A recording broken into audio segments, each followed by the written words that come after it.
Hi, this is Sky, and when I want to know what's going on in the wide world of sports, I tune to Sports World Radio.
Hey, this is EAJ Man from Autopsy Live and the Skype Pirates. When I want to make it look like I don't give a shit about sports, I tune into Sports World Radio with Jeff Eskow.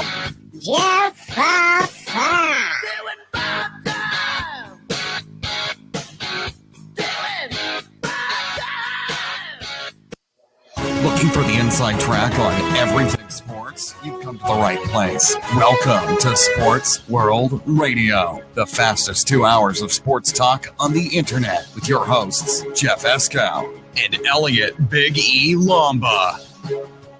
What's up, everybody? How's everybody doing? This is Jeff Escow. We got another jam-packed show for you today. Welcome to Sports World Radio. We do this show each and every Monday through Friday, 6 p.m. on the East, 3 p.m. on the West. And if you live in the Central, figure it out for yourself. That's right, buddy boy. You tell them, figure it out for yourself.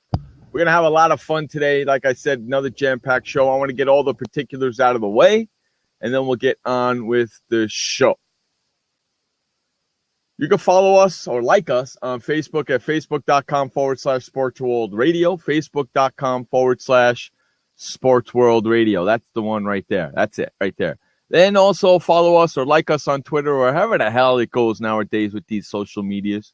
Twitter.com/SportsWorldRadio. Twitter.com/SportsWorldRadio. And don't forget to check out SportsWorldRadio.com too. That's SportsWorldRadio.com. Don't forget about that. Only on the Blab channel and, of course, the big bad Blab itself. That's right, Blab itself right there, rocking out the Blab. How's everybody doing? We're going to have a lot of fun. Let's get our co-host in here, the big man himself, Elliot. Big E Lomba. What's going on, buddy boy? What's up, Jeff? What's happening, my friend? How you doing, pal? Man, I'm doing good. Good. I'm breathing, so that's a good thing. That's a good thing. This show is brought to you by ProfessionalRecordingStudioEquipment.com. Head on over to ProfessionalRecordingStudioEquipment.com and get all your studio equipment. You're on Blab. You need good microphones. Head on over to ProfessionalRecordingStudioEquipment.com and get your equipment today and sound like a professional like myself and Mr. Big E do. How about that, my friends? How about that? Really good, man. Just a little shout out to Inky. Too bad, girl. Get over it. Well, she doesn't like that shirt? Well, tough noogie. She's a Red Sox fan. Yeah, I know. She's a major Red Sox fan. She's a major Red Sox fan. Sox. Oh, Red Sox fan? Yeah, well, they've been sucking the last 2 years. All right, before we get into any of that good stuff, well, what the heck's going on with you, my friend? How's everything going? How's the weather out there in Florida? Well, the weather's pretty good. Actually, it was sunny all day. No rain whatsoever. I actually got to go out a couple times today, so it was pretty nice. Right now, 6:06 p.m. Eastern here in Bradenton. The temperature's 85 degrees. It is dark outside once again, as it will be probably for the next few months. Yeah, well, it'll be dark by the time I'm done with the show, so I feel you, my friend. It's light now, but it'll be dark. But I know it's light right now there at 3:06 p.m. Pacific time. Yes, it is. What's the weather like there? It's a beautiful 75 degrees out here, no wind, gorgeous. It's a beautiful day. It's a gorgeous, sunny San Diego day. Mother Nature is smiling today. Yeah, about time. Although, when the sun goes down and it's late at night, like at 3 o'clock in the morning, it is a little chilly. I'll give it that. It is a little chilly. It got down to 38 degrees last night. That's a little cold, my friend. Wow. You see that, and that's what I wanted to get away from. I used to live in Arizona, so I know you live near an area that's by the desert land. Yeah. So, and I lived technically in the desert. Basically, Basically, I live in the desert. They built a freaking city. You stumbled on a desert and found a city on it. Yeah, pretty much. Yeah, that's what pretty much happened. So yeah, it's a typical day here in San Diego. It's beautiful. Sun's out. It's gorgeous. Yeah. That's the way I like it here in San Diego. And a typical day here in Florida is pouring rain, dark clouds, nothing but misery in sight, and then 2 or 3 hours later, sunny and blue skies. There you go. Hey, Terrence, how you doing? Hey, I want to let everybody know we have Jacob Klinger from PennLive.com talking Steelers talk coming in at 6:45 today. Jacob Klinger from PennLive.com talking Steelers talk at 6:45 tonight. So we're going to have a lot of fun with that. So get ready for that. Yes, he is coming on Blab, kids. So we're going to have fun with that as well. What's up, Morgan? How you doing, buddy? Terrence, Morgan, how are you, my friends? Good All right, so what do you got for the first still topical of the day?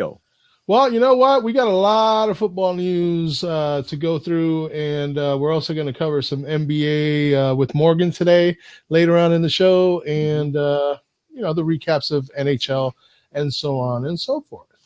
What I want to start out with today is probably one of the bigger stories is the return of Rex Ryan to MetLife Stadium, the scene of the crime. Or scene of his crimes. The scene of his crimes. When he was the Jets coach. Exactly. He returns there tonight to the Meadowlands as the coach of the Bills. Now, here's the thing. I'm going to go over like 5 different things to look for in this game, okay? Okay. Rex Ryan built his reputation in Baltimore and New York on pretty much stingy defense, right? Correct. But in Buffalo, that doesn't seem to be the team's strength. The Bills are actually ranked 16th in the league this season. A dramatic drop from 2014 when they finished 4th under Jim Schwartz as the defensive coordinator. The Jets are sitting at 4th in overall defense, but I mean, obviously they've been slumping really bad, surrendering an average of 29 points per game and 1,240 yards over the last 3 weeks. So, being that it seems that these two defenses are not at the peak of their performance value, what do you think of tonight's game? I mean, from the sounds of it, it looks like it could be a shootout. Well, as of right now, and this is as of right now, boys and girls, the Jets hold a wild card sitting at 5-3. Because as it sits right now, your division winners, your division leaders are the Patriots, the Bengals, the Broncos, and the Colts at 4-5. I know that's disgusting, but that's the way it is. And you know what? It might get worse. I'm sure it will. The Jets at 5-3 have one wild card, and the Steelers at 5-4 have the other wild card. And Buffalo and Oakland sitting both at 4-4 in the hunt. So this game tonight between the Jets, who have one wild card, and Buffalo, who's in the hunt, means a lot to Buffalo and a lot to the Jets. Jets need to stay status quo in the wild card hunt, and Buffalo needs to get into that wild card hunt with a win. So this is a very I know I slipped it out. I didn't think you would hear it. This is a very important game for both teams. The big thing about it is that Rex Ryan is going back to the Jets. That's the big thing about it. Do you know that he made a Kaiwe, whatever his name is, a captain for tonight's game? Did you know that? Yeah, just call him Alphabet. Okay, Alphabet Boy is a captain for tonight's game. How about that? So this is a big game for both teams. This is a big game for both teams. Hey, if Rex is anything, he's not conventional. No. Well, we know that. We know that, Jiminy Cricket. Okay, the second thing that I wanted to go over is basically, and I know this one might tickle Morgan the wrong way, but that's okay. Right now, everybody's asking what's happened to this breakout season that Chris Ivory was supposed to have. The running back has actually just rushed for 84 yards in his last 3 games.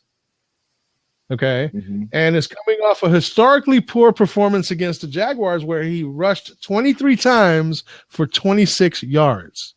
Wow. Against a Jacksonville defense that is pretty piss poor, according to NFL standards. Terrible. Yeah. Through week 6, he led the NFL with 146 yards per game on the ground. And basically the Jets' offense from the running back standpoint has taken a real dip. Now, Center Nick Mangold has missed most of the last 2 games with the next train, but he should be playing on Thursday. The Jets also sent right guard Willie Colon to injured reserve in a surprise move, putting pressure on backup Brian Winters. So, as it stands right now, it seems to me like the Jets' running game has abandoned them over the last 3 games. Correct, and if Fitzpatrick don't have a running game, he's going to get hurt. Because he doesn't have he only got one arm to throw the ball with because he's got a pulled ligament in his thumb, right? He's got a torn ligament in his left thumb, and he's still playing. Well, he has a protective device on it, so it doesn't impact the thumb itself. But you got to understand from a quarterback's mental, that's got to be a bit of a distraction. That's got to hurt when he's getting. That's got to hurt when he's getting hiked when he's hiking the ball. That's got to hurt when the ball's getting hiked into his hands, man. It's got to hurt.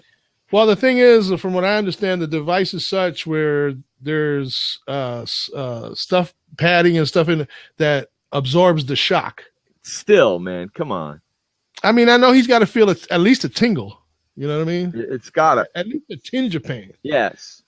But even with that, I mean, he still has his good right arm, his good right hand. Okay? Correct, which is the hand he throws with. And he has two guys out in the receiving core that can light it up on any team. Right. And that's Brandon Marshall and Eric Decker. Right. Now, the thing is that I think they need to step it up a little bit more to open up that running game. Because I think too many teams have filled the box, okay, since the previous games from the last three, because they finally figured out that it's Ivory that's fueling the offense, not so much the receivers. The receivers are benefiting from Ivory. Correct. So the last three games, these defenses have shut Ivory down. And yeah, Brandon Marshall and Decker are going to get theirs, but not as much as they would if Ivory was impacting the running game. Correct. I agree with you on that. It's going to be interesting. Yeah. And with Nick Mangold back, I know a lot of people were concerned about that, but with Mangold back, they should be able to bounce, back a little bit. They should be able to bounce a little bit. Hey, Fitness, what's up? They should be able to bounce a little bit back. Let's hope so. The next thing, the Buffalo Bills are just much more dangerous now because of the return of Tyrod Taylor. Yeah, why does everybody say that?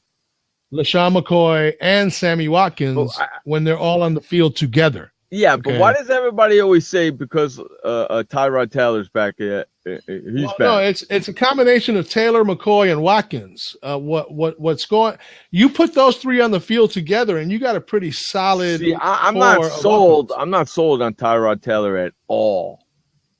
You know what? I am actually. I am. I'm not sold on him at all. I don't think he's gonna end up to be an NFL quarterback at all. See. Here's where the problem is with Tyrod Taylor is that he basically languished away on NFL benches for the last 5 years. Okay. And Buffalo finally gave him his opportunity. So for all intents and purposes, he had 5 years of experience in order to learn the game. And then now he's getting the opportunity to showcase his skills and what he's learned over those 5 years, being behind some pretty formidable quarterbacks.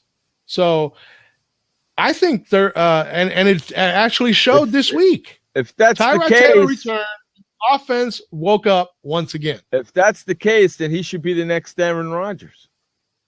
Well, nobody wants to be the current Aaron Rodgers because he's been playing like garbage anyway. You understand what I'm saying, though. Right now, I would rather have Tyrod Taylor than Aaron Rodgers the way they're both playing at this moment. Fitness says, he reminded me of Mike Vick, before the whole fighting. Yeah, before the whole dogfighting thing, yeah. Once that happened, he was a shell of himself. I think Tyrod Taylor is just a little bit more rugged than Vick. I'm just not sold on Tyrod Taylor at all. Give him time. Just don't see He's a 6-year veteran getting his first shot. So far he's done well. We'll see what happens. Tonight's going to be a big test for him because regardless of the fact that the Jets have been playing like garbage on defense the last 3 weeks, Rex Ryan is coming to town. So the Jets got something that they want to stick to Ryan. I would rather watch Thad Lewis.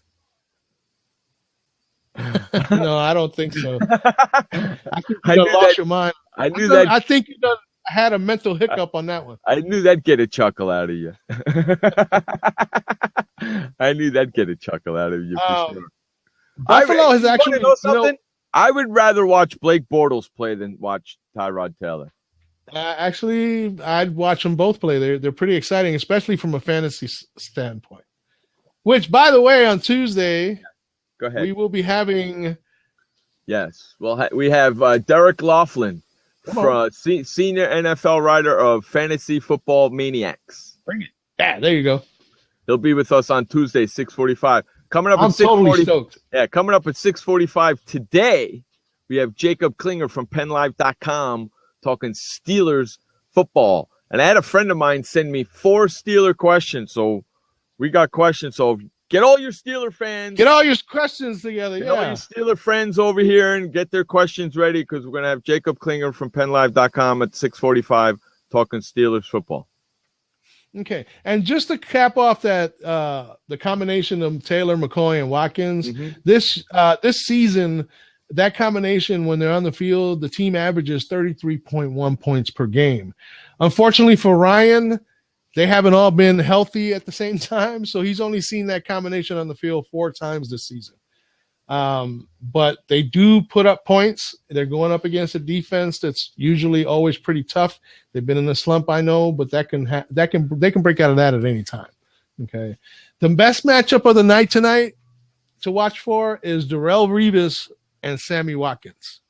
Okay, Revis had success against Watkins last season when he was with the Patriots, but Watkins is actually coming off his best performance of the season, where he had 8 catches for 168 yards.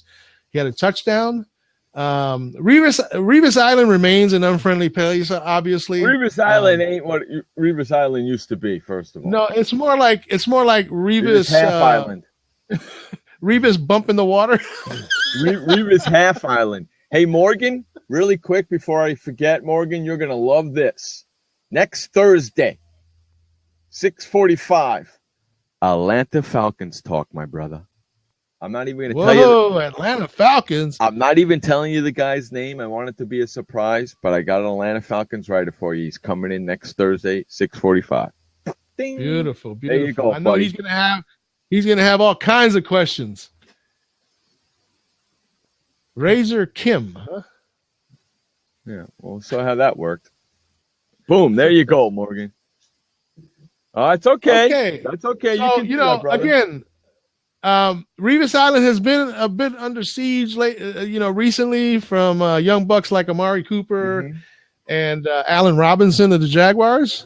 They've made Revis Island look a bit, sunken a little bit in the sea or something.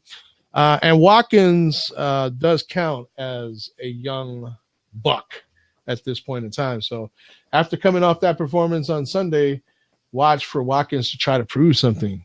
That should on be Revis Island. Next week's guest: Seahawks, fantasy football, Eagles, Falcons, Broncos. All in that order. Monday, Tuesday, Wednesday, Thursday, Friday. Going to be a good week next week. We got Jacob Klinger coming up at 6:45 today for PennLive.com talking Steelers football. And tomorrow on the show, Kevin Duffy from Patriots Mass Live talking Patriots football tomorrow.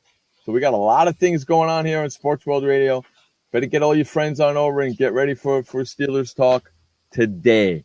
All right, what else we got there, buddy? And rounding it out, I'm going to help you with a little struggle you had earlier. Okay. Rex Ryan has stirred up some old demons by naming Ik Enemkpali. That was the name. Thank you. A team captain for this game. New York's quarterback situation hasn't been good, actually, since Brett Favre was leading the way in 2008. Okay. Fitzpatrick, who has been the team's MVP, I believe, so far this year, he served as a really, really efficient facilitator so far. The thumb injury definitely puts a bit of a crimp in what he's done so far. But, he's got the talent, he's got the know-how, he's got the experience. I mean, he's not going to blow anybody's doors off as a quarterback. But, hey, the guy knows the game. He's a Harvard graduate, so intelligence is not his issue. Okay.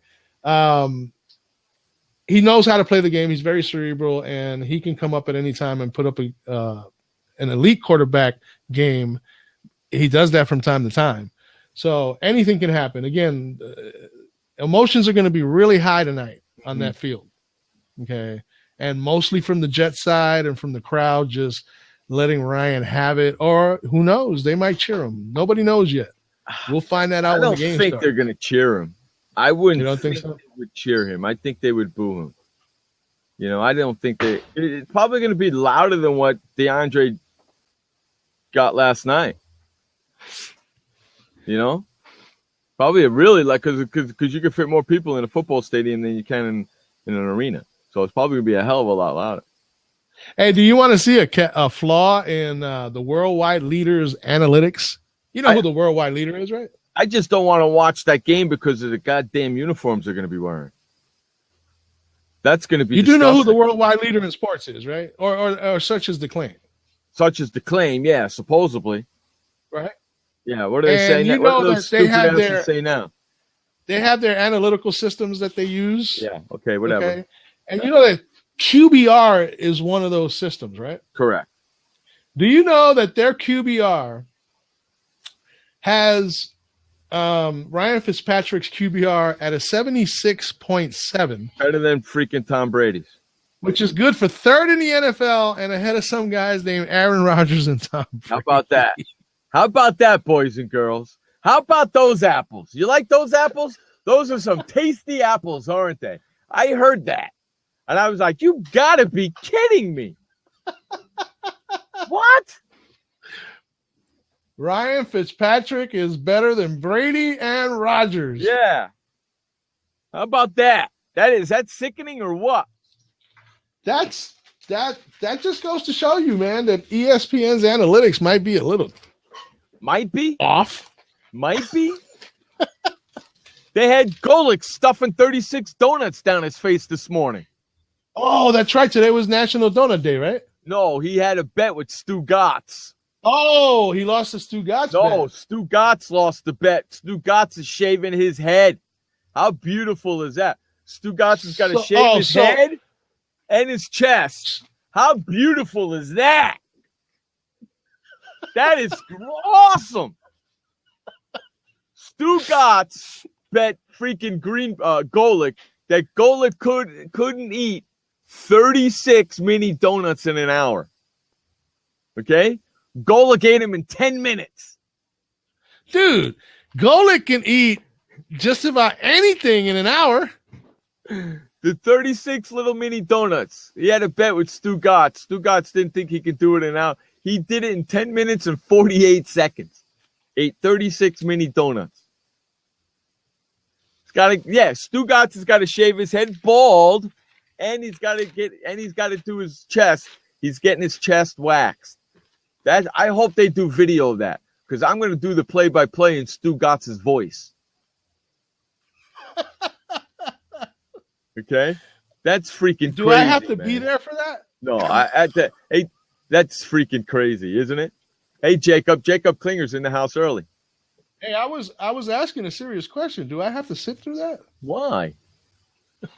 Why? You talking like Stu Gotts? Give me a break. I can't do it. My throat would be done in 2 seconds. My throat would. I don't know how he gets away talking like that on radio. I just don't get it.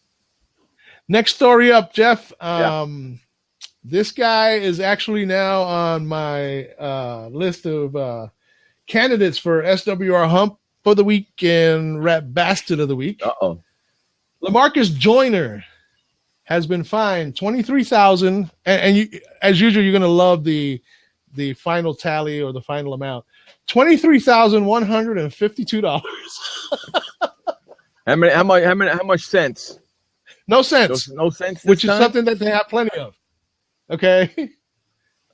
For Sunday's hit that caused a concussion to Teddy Bridgewater. How do they come up with these weird numbers? I have no idea, dude. Is it before or after Texas? The last one was what? $5,019.32 or something like that. Something like that. Some crazy number like that. How do they do that? Why can't it just be an even $5,000 or an even $10,000 or an even $15,000? Or they got to do strange, weird numbers like that? I don't get that. Well, I don't get it either. But the fact still remains is that, that hit was pretty nasty. There's people making arguments that, in the speed and in the moment, he couldn't have backed off. Right. But if you look very carefully, this guy was like a yard and a half away when he started in with his elbow towards the guy's helmet. You could be right, Terrence. It could be for tax purposes. Who knows? Yeah, it could be. It could be after taxes. That's a weird figure, though, if you think about it. It is. Right? All the other professional organizations do a flat fee. They don't do cents and all that. Right? $5,019.32. You're trying to keep everybody off balance. So you don't know what you're going to be fined, so make sure you got all your pennies saved up. I don't get it. I don't get it one bit. I didn't think you would. That's why when I saw the story and I saw the fine amount, I was like, I think Jeff will like to discuss. I like that because I don't get why they pick odd amounts like that, and they're never the same, which is weird. Right? They're never the same. That's right. How about a uniform? How about a uniform fines? Look at the NBA, for instance. How many times has Mark Cuban fined $10,000, $20,000, $30,000? Right? Nice even round number. Right? Yeah. I get it. But for some reason, the NFL feels that they got to play the numbers game even when it comes to doling out fines. They're a $9 billion a year industry. Do you really care about the 12 cents? You see what I'm saying?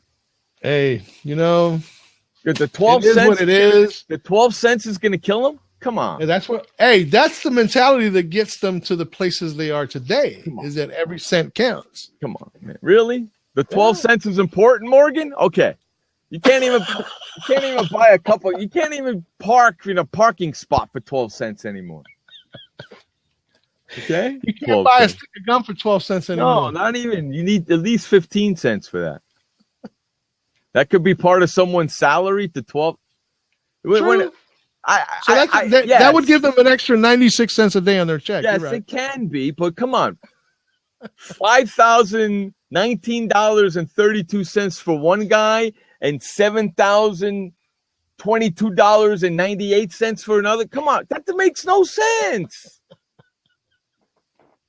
Hey, maybe Goodell should just throw in the other 2 pennies to round everything out, right? Goodell, make it $5,000 for the first fine, $10,000 for the second fine, $15,000 for the third fine. Hey, why do I need you? Why do I need to figure this out for you? Maybe they're building their penny collection, says Morgan. Come on. It's driving me bananas, man. Okay, let's get this rolling. And next up, the Colts made a major acquisition today. Really? Off the waiver wire. Who'd they pick up? Charlie Whitehurst. Oh, God. They need a backup to back up their backup. They need a backup to back. Hey, listen, Charlie. I'm in San Diego. Charlie Whitehurst spent some time here in San Diego. I got the unfortunately got to watch him play for a little while. Oh, wow. Yeah. So sucks for you. Yeah, it does. He's actually not a bad backup to have, but that's what he is, a backup. But isn't he like the clipboard god or some shit like that? I'll tell you something. If Jerry Jones was smart, he should have went after Whitehurst. He'd be better than Castle and Whedon now. At carrying a clipboard, maybe. That was Charlie Whitehurst is not synonymous with NFL success. Okay? No, I know that, but he's the backup to the backup. Come on. Here's some more big news.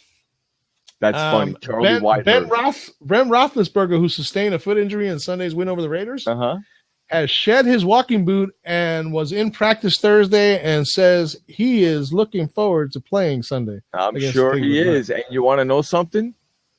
Jacob Klinger's in the room listening to us right now. And when he gets on camera, and we're going to ask him that question. We're going to ask him about that. Exactly. Right. Let's put that one on the back burner. Put that one on the back burner. Don't forget, we got Jacob Klinger joining us from PennLive.com, talking Steelers talk at 5:45 on the East Coast, 5:45 on the 7 on the 6:45, 3:45 Figure it out for yourself, man. Exactly, man. Why are you trying to figure out all the numbers for it, man? I don't know. I'm tired of doing it. This is not a math class or a time class. This is Sports World Radio. Exactly. Time is irrelevant.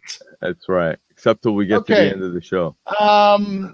Also, I got another candidate that I wanted to put on the SWR hump for the week and Rat Bastard. You better hurry up. That's tomorrow.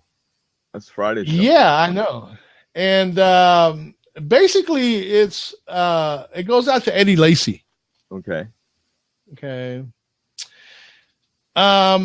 Eddie Lacy was asked the question why he's struggling so much, why he's not, and we've already discussed this. Yes, we have. Right? Yeah, we've already discussed this at length. That he may be a rat bastard by tomorrow, but he's a fat bastard right now. He's a fat rat. By tomorrow, he could be a fat rat bastard. How about that?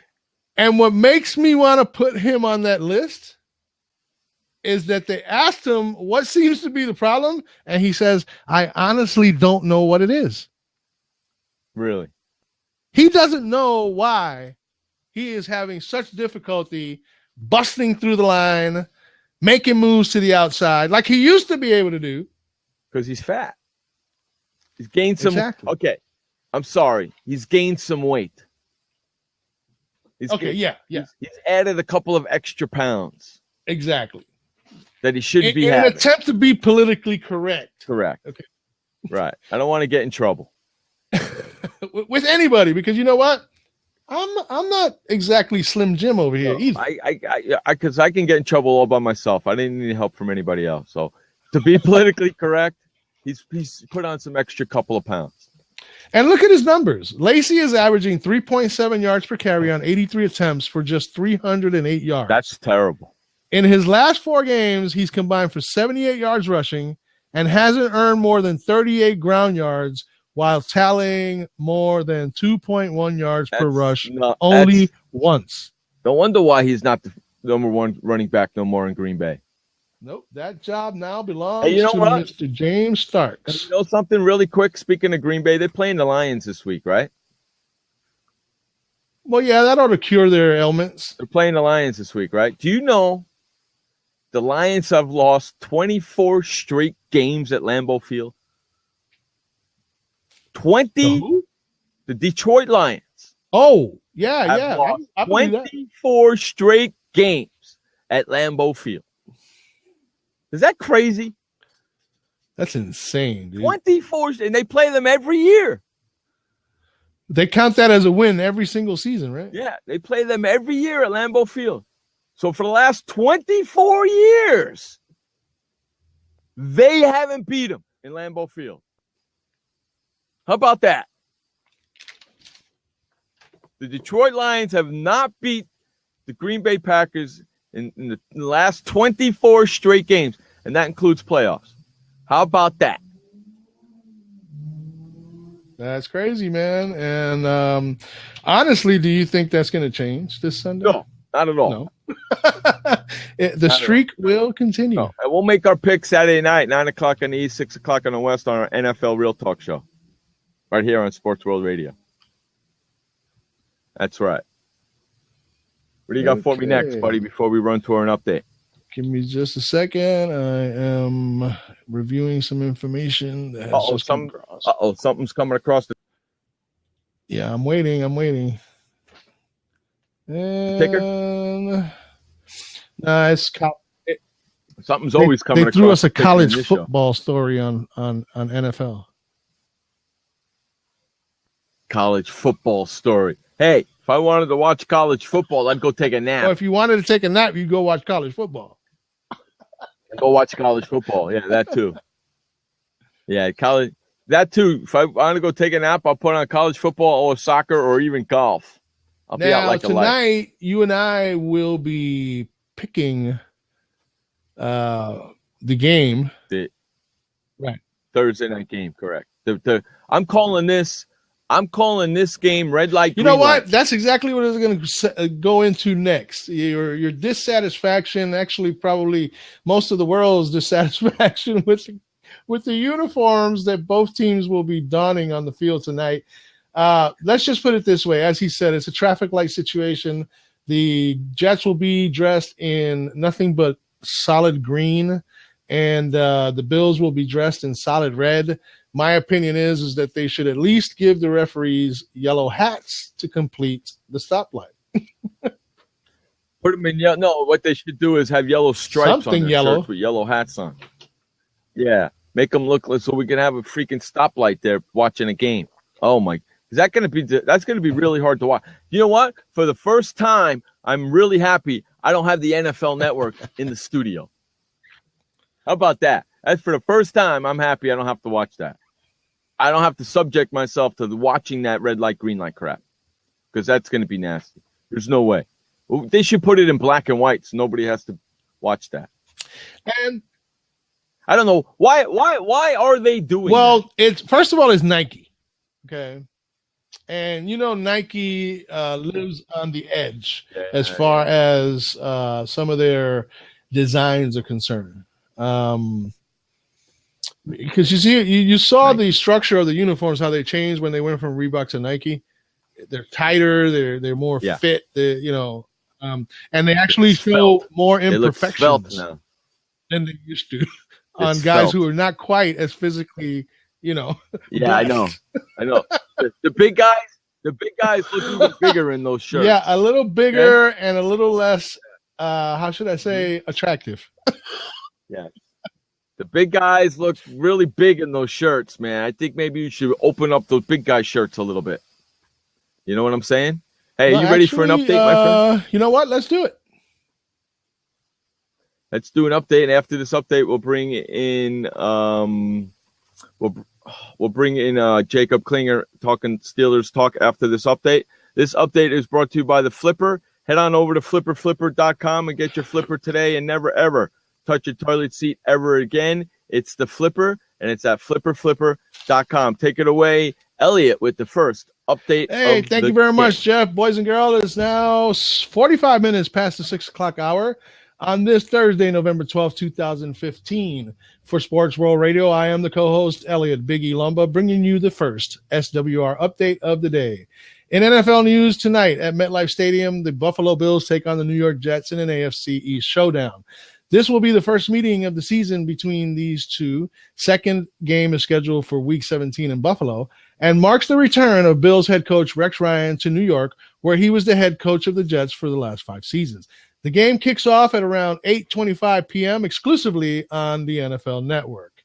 In the NBA last night in Charlotte, after missing 2 free throws with 28 seconds left in the tie game, Cody Zeller came back and scored on a layup off an inbounds play with 0.6 seconds remaining to lift the Charlotte Hornets over the New York Knicks 95-93. In Orlando, Nick Vucevic, who started all 223 games he has played for Orlando over the past 4 seasons, came off the bench for the first time and scored 18 points, including a fall-away 18-footer at the buzzer to lift the Magic past the Lakers 101-99. In Philadelphia, Kyle Lowry scored 23 points, and Louis Scola had 21 to help the Toronto Raptors snap a 3-game losing streak with a 119-103 victory over the still winless Philadelphia 76ers.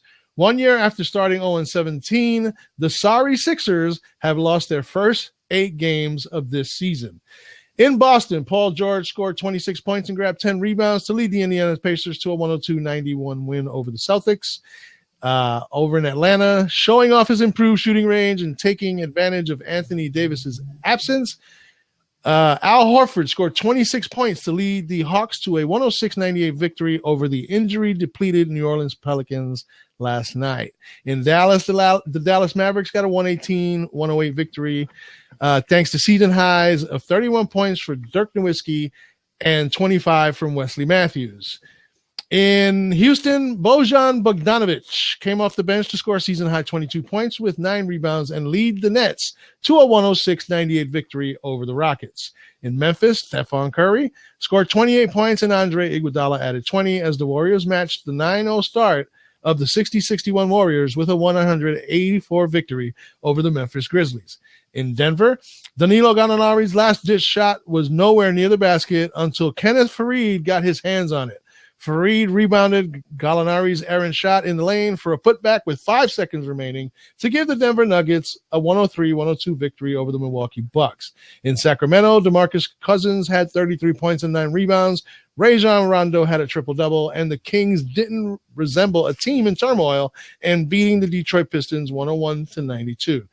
And finally, in the NBA in Portland last night, greeted by mixed cheers and boos, LaMarcus Aldridge scored 23 points to lead his new team, the San Antonio Spurs, to a 113-101 victory over the Trailblazers on Wednesday night.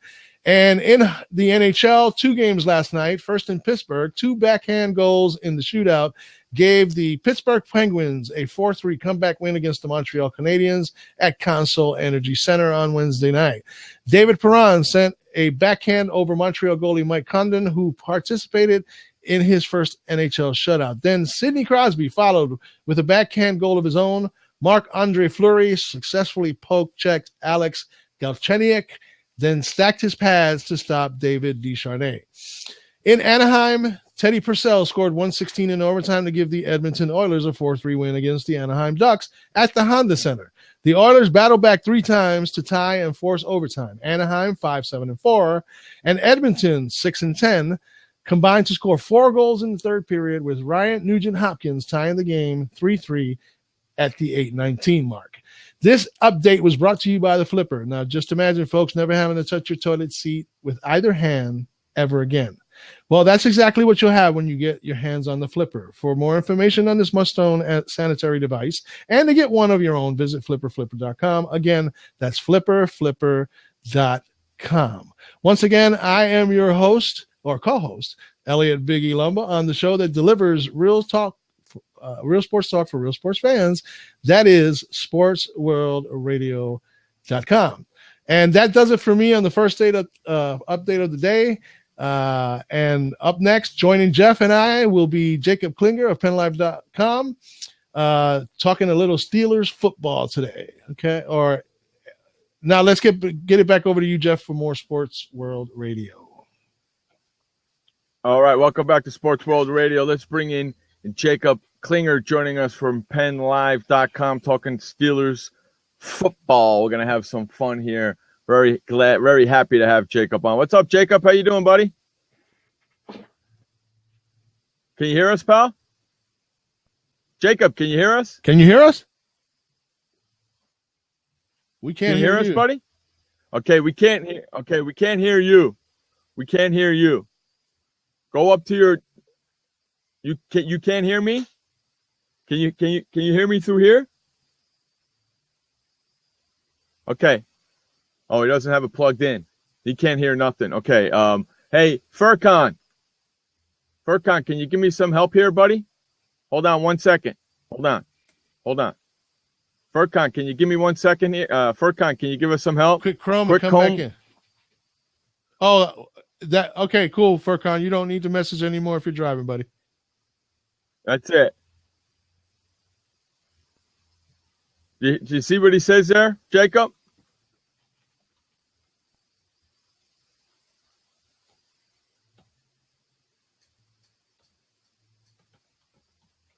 Jacob, are you using Chrome?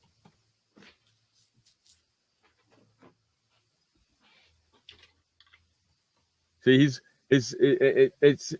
how do I tell him to go to the top right in the URL? Hey, Brittany, I have one of my writers on from Penn Live, and we're trying to get him to get everything working. He's having some trouble. Could you help us, please? Possibly? Okay. Okay. I don't know if he he can't hear us. That's the problem. So, hey, Brittany. And Brittany's in the room too. Yeah. We're having an audio issue with Jacob. Brittany? Yeah. I'm having an audio issue with Jacob here. Jacob, can you hear us? He can't even hear us.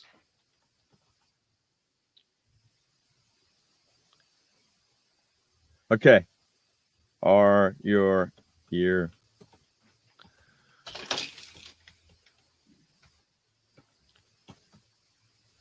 No.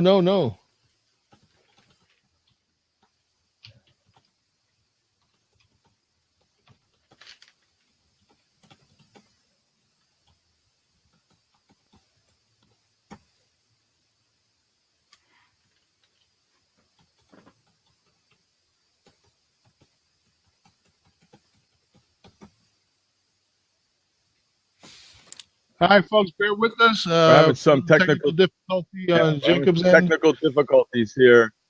We'll get this rolling here in no time. In the meantime, hey, if you guys got any questions or whatever, any topics you want to discuss really quick while we're waiting, just go ahead and put them in the chat box. And while Brittany and them figure out what it is that's going on. Yeah, they're working on it for us. Thank you so much. We appreciate you guys that, Brittany. And like I said, just put some questions up. Okay, let's keep this show going while Brittany's helping Jacob out. Right? Yeah, so he's gone. He's going to come back. He's got sound, but we just couldn't hear him. Is Morgan in the room? I'm sure he is. Morgan, you want to jump in really quick until he comes? Oh, he's coming right back. Hold on right now. He's coming back. We'll have him jump in his seat and we'll see if we can get him. If you could hear us, Jacob, just call right on in and we'll get you going. All right, here we go. Let's see if this is working now. No. Okay, we still can't hear you. Us? We can't hear you. Top right. Can you hear me? Jacob, can you hear us? Something's wrong with his settings.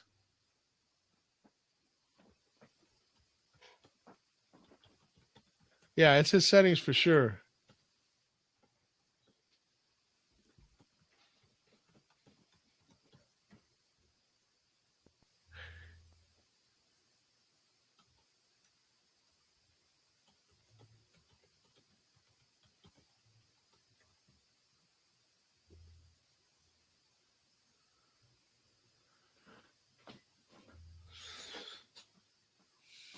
All right, guys, any questions? I mean, we're open for questions. Let's go, my sports fans. Come on, I know you guys got questions out there.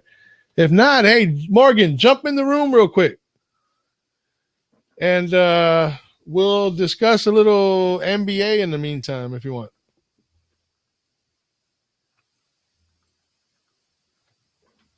Yeah. You got Morgan?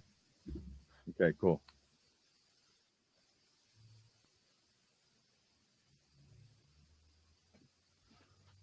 What's up, guys? What's going on, buddy? Nothing much. Like that clean cut, man. Looking good. Gotta be clean out here, man. Looking smooth, What's man. up with that? Now you just need to start sounding smooth. You know what I mean? Oh, my God. Okay, so Morgan, Okay, Morgan, so I have a Falcons writer coming in on the awesome. 19th. Yeah, I want to hear what he has to say because the Falcons are looking kind of. Hey, get yourself sketchy. a nice little pad and write down all the questions, man. There's a lot. That could be. Right. You know what? I was considering, and I'll discuss this further with Jeff. I was considering just letting you two guys go at it, and me and Jeff would just sit back and watch. let you guys get your Atlanta vibe going. That'd be very interesting. He's got his he's plugging in his headphones now, right? Yeah. Can you hear us? You can't hear us? Check your settings on computer, right, guys? Make sure all. Wow, that's what. is Ask him if he can hear other sites. Okay. Brittany's working with him, I guess. Make sure all is the same with All right, Morgan, let's talk camera, a little NBA, man. icon. Let's do it. You ready? Okay. I'm ready. Go ahead. All right, last night's game ready, between the Hornets and the Knicks. The Knicks really had that game in hand for most of the game, huh? Well, you want to know something? Staps, that shot was right on his fingertips. It's questionable whether it was or not. I saw that 6 times. It was still on his fingertips. I would have counted it. Man. I mean, it looked. I would have counted it too. I looked like he made it. I mean, it was just. Porzingis is a beast. I'm so mad that they booed him when he got picked. Like, I knew he was going to be a beast, but you know, they're even talking about him. It's like going to be his team. Like they're talking about. Oh gosh, yeah, it was. He made that shot. It was too close to call. You got to give it to Porzingis. He's a beast. Like, this dude is going to be the future for the Knicks, and I think he's going to be their franchise player. So, they just got to build around his him. size and his wingspan is ridiculous, isn't it? But he plays with ferocity, right? And he's actually really aggressive, unlike all the other European players, right? So he's got like the most tip back slams, the most rebounds, as like the youngest player to get the most rebounds for the Knicks. Like he's on another level. Now, does he stay consistent? That's the real question. But I think he can be consistent, based on where the Knicks are at, and they'll just get better by building around him. They're going to be so frustrated. Yeah, I think, you know what? I really believe that if that game were at the Garden, that shot would have counted. It should have counted. As a Knicks fan, I still think it was on his fingertip. But see, that's just it. I think that was a home call. I looked at it myself a couple times, and I can question that. You know what I mean? I could truly, really question that because the angle, you can't tell from the angle if any part of his hand might not have been on the ball. Yeah, and you know what, Terrence? You're right. Once he bulks up, he's going to be a tough competitor. He's going to be a beast once he bulks up. Do you know, Brittany, thank you so much for helping out, Jacob. We appreciate it. I saw this video today of this 7'6" kid playing. 7'6" kid playing in Europe, right? Did you see him running down the court? It looks like he couldn't run at all, did it? No. He won't be able to play at all in the NBA. Now there's no way. He's on a man. Here's an interesting thing. Last night, the Knicks out-rebounded Charlotte 52-33. Well, Porzingis had 15 of them? Usually when you out-rebound a team that badly, there's no question of the outcome of the game. Steps had 15 of them. Anthony led with 29. Porzingis had 15 boards. Right. Nicholas Batum led the Hornets with 24. But what killed the Knicks was three-point shooting last night. 19% from three. Correct. They're not a three-point shooting team, and that's Melo also not doing his best. Not to mention they had... Well, Melo's got to play a little bit more defense. Not to mention they had 16 turnovers to Charlotte's only having 5. The thing is, Melo's not even playing at his top potential. When was the last time he did? When he was playing with the Nuggets. You wouldn't be honest. Last time he was able to do that was when he was playing with the Nuggets. So basically, when they had J.R. Smith and they had all them. We're looking at Carmelo as somebody to put out the pasture. Is that getting close to that? No, not yet. Step up, not yet. If he can score 25 to 30 points a game, grab 10 to 12 rebounds a game, and play some defense, they'll have a chance of making the 8th seed. Because that's all they're going to get anyway out of that. I don't think they'll win a playoffs. Listen, they're going to be lucky to make the 8th seed. Could they? 7th seed, 8th seed. I don't think they're going to win a playoff series. Because if they get the 8th seed or the 7th seed, they're going to play either Chicago or Cleveland. So, no. I think you don't think they can beat Cleveland? I'm just kidding. There's no way. No. There's no way. No. Cleveland will sweep them at 4, and that'll be the end of that deal. And then I'll be forced to watch it because they're playing the Knicks. So you're not forced to work. You're not forced to do anything. No, I'll be forced to watch it because I watch every Knicks game that's on TV. But you're boycotting the Cavs though. And you're a glutton for punishment as well, right? I have to. Listen. I don't get many Knicks games out here in San Diego, so when I do, I have to watch it. You could catch every Knicks game if you subscribe for NBA League Pass. Oh, I'm not blowing my money like that. Love the Knicks that much on the Knicks. Oh, not that much. I watch every game. No, I don't. Because so you watched the whole Hornets game last night?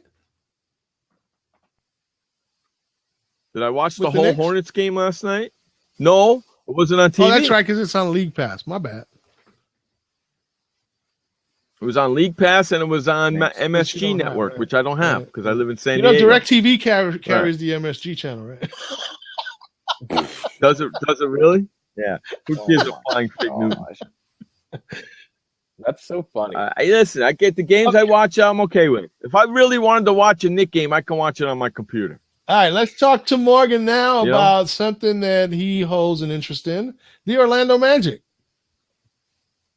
They escaped with a 101-99 victory over the Lakers last night, thanks to Nick Vucevic. Is that how you pronounce his name? Vucevic. Yes, he's a beast.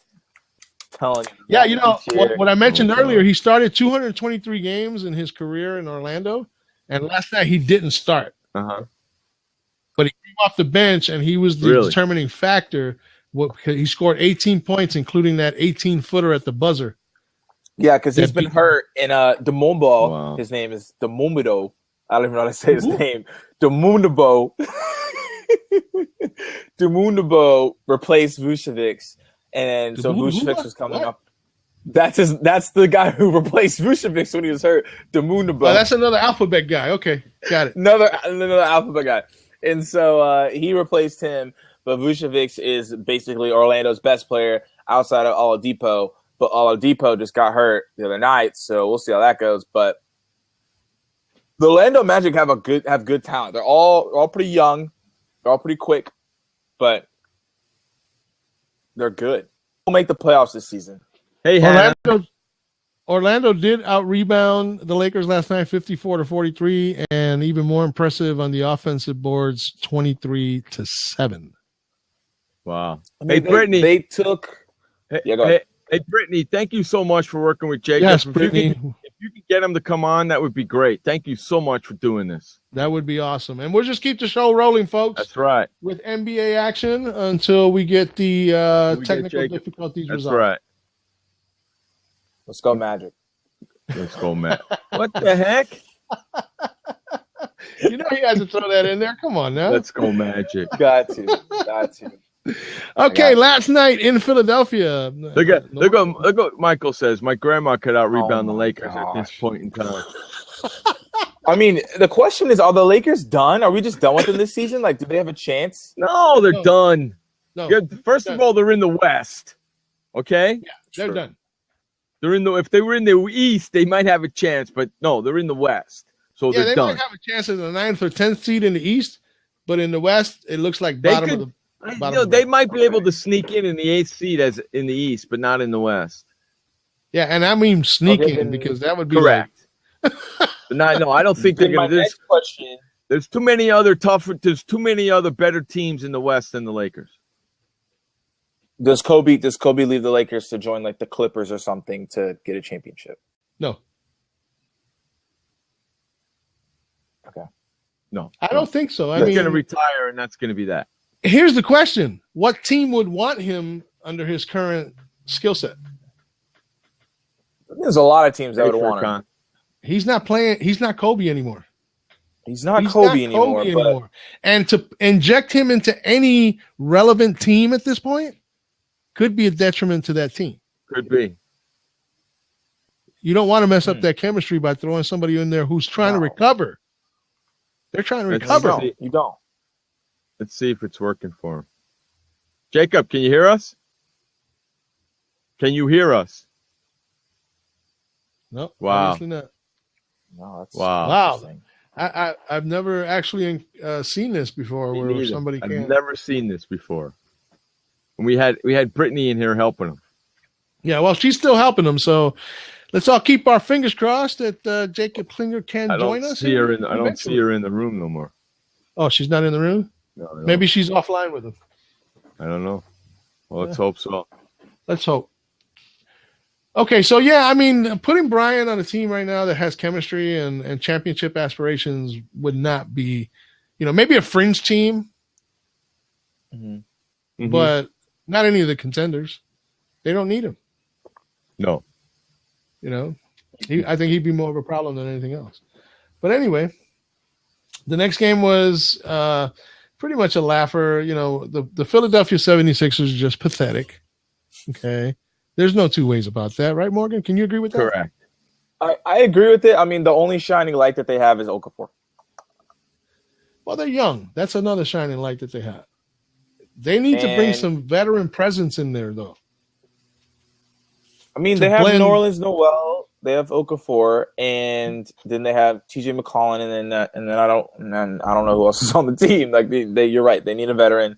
Now, where are they going to get that person? I don't know. AKA Kobe. There we go. Kobe goes to Philly. He's not going to Philly. Yeah, he used to go to school in Philly. Yeah. Michael comes out of retirement and goes plays with him, and LeBron leaves Cleveland and goes to Philly too. Okay, sure. There you go.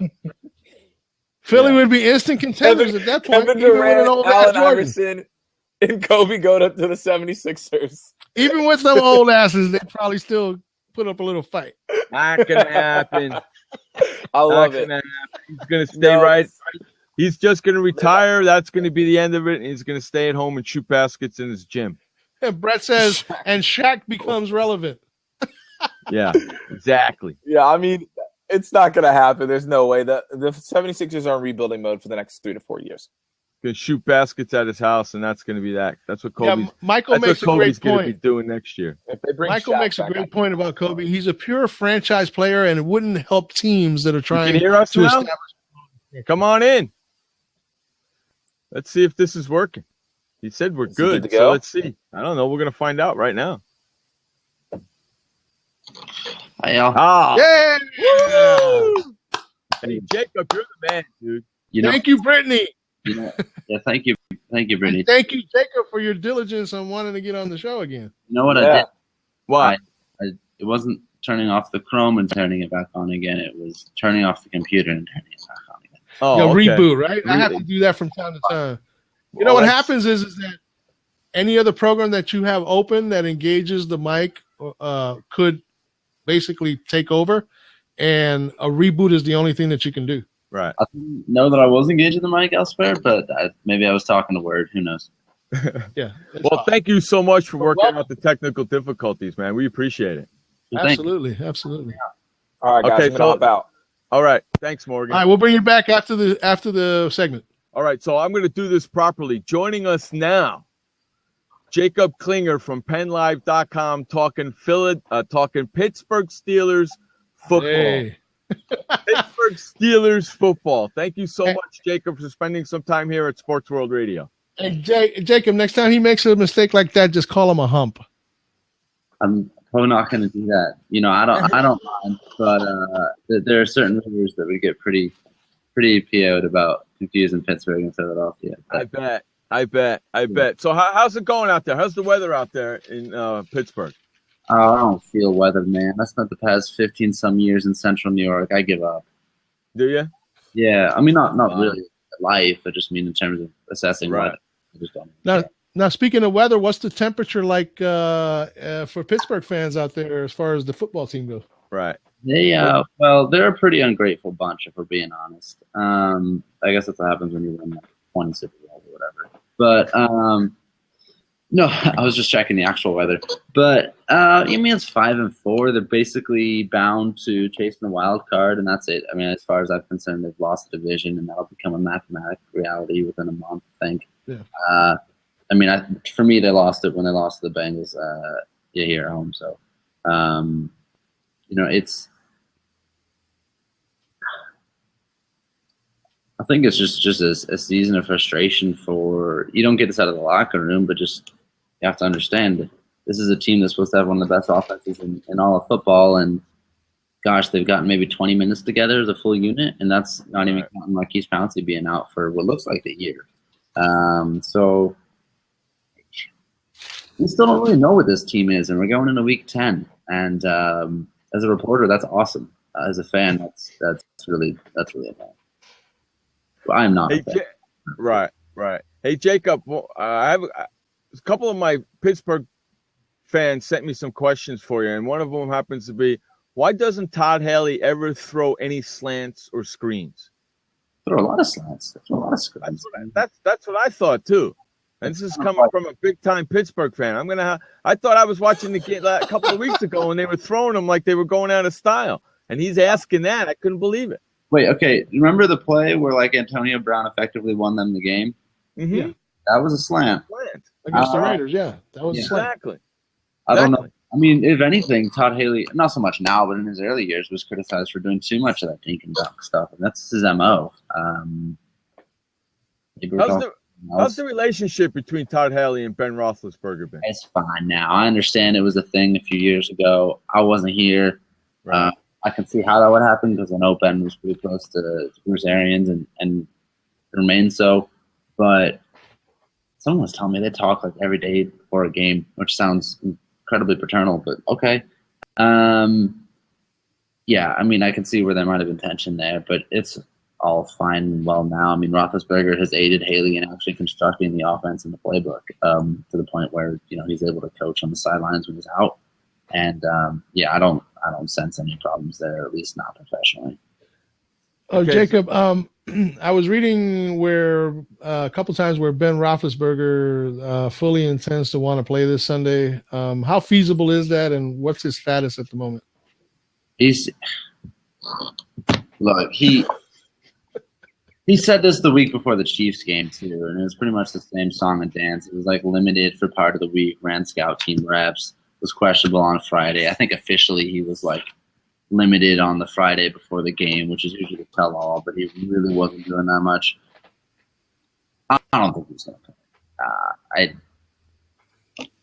He's out of a walking boot. He says he hopes to play, but I mean, the Steelers said from Tuesday when Mike Tomlin on his press conference, he said, look, you know, Landry Jones, we're prepping with him as the guy. And if you're a Steelers fan or a fantasy football player or just someone who wants to gamble on sports or just, you know, wants to know what reality is going to be reflected on Sunday, I would bet on Landry Jones being the guy. Okay. Yeah. Right. All right. I mean, correct me if I'm wrong, but it does make sense because the Steelers have a bye week coming up next week. You know, I'm going to try and soldier on for my team, and that's great. But, like, you need to be able to walk good. Yeah. Well, as I was saying, it only makes sense, right? Because the Steelers have a bye week next week. So it would make sense for him to take those 2 weeks off. Yeah, you know, and if they were playing, you know, a better division, a contender, maybe they try and force him out there. But like, even then, I don't think it makes sense. Just like medically speaking, and I'm no doctor. I don't purport to be one. I was pretty awful at the sciences, but just stop. When he says these things, I have to write about them, and I need people to understand that. But I will try and make it as clear as possible. It's not happening. I really don't. Happening. And if it does, it shouldn't happen.